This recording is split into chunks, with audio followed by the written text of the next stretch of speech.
Hello guys, আসসালামু আলাইকুম। আপনারা সবাই কেমন আছেন? আশা করি আপনারা সবাই ভালো আছেন। আজকে শুক্রবার, জুম্মার দিন।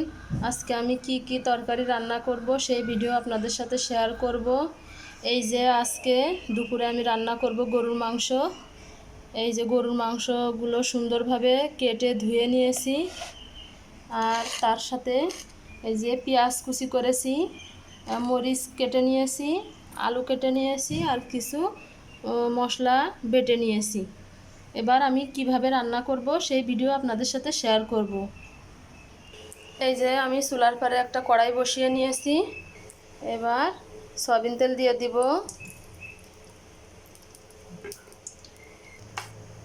এই যে কেটে রাখা পেঁয়াজ আর মরিচ দিয়ে দিব। এই যে তেজপাতা, লবঙ্গ, ডালচিনি দিয়ে দিব। এটা সুন্দরভাবে ভেজে নিব। এবার এই যে বেটে রাখা মশলাটা দিয়ে দিব, লবণ দিয়ে দিব, হলুদের গুঁড়া দিয়ে দিব,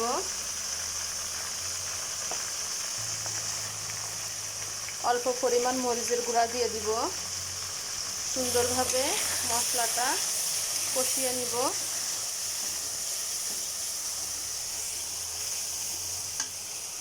এই যে সুন্দরভাবে কেটে ধুয়ে পরিষ্কার করে নিয়েছি গরুর মাংসটা দিয়ে দিব।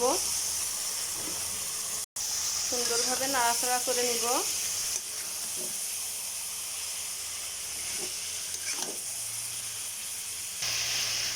সুন্দরভাবে নাড়াচাড়া হয়ে গেছে। এবার অল্প একটু পানি দিয়ে দিব। এবার একটা ঢাকনা দিয়ে ঢেকে দিব। এবার ঢাকনাটা উঁচু করব। এবার আমার মাংসটা সুন্দরভাবে নাড়া দিয়ে নিব। এবার ঢাকনাটা উঁচু করব।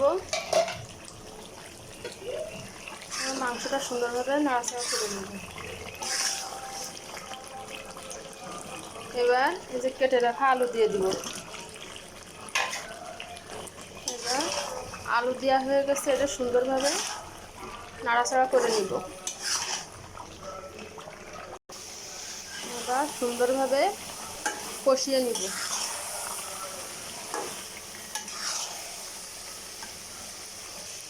আলু দিয়ে আমার গরুর মাংসটা কষানো হয়ে গেছে। এবার এই যে ঝোলের পানি দিয়ে দিব। ঝোলের পানি দেওয়া হয়ে গেছে। এবার এটা ঢাকনা দিয়ে ঢেকে দিব। এবার ঢাকনাটা উঁচু করব। আমার কমপ্লিট হয়ে গেছে গরুর মাংস রান্না করা। আমি কিভাবে গরুর মাংস রান্না করলাম সেই ভিডিও আপনাদের সাথে শেয়ার করলাম। যদি ভালো লাগে থাকে আমার এই গরুর মাংস রান্না করার ভিডিও, তাহলে লাইক, কমেন্ট, শেয়ার করে দিবেন। ধন্যবাদ সবাইকে।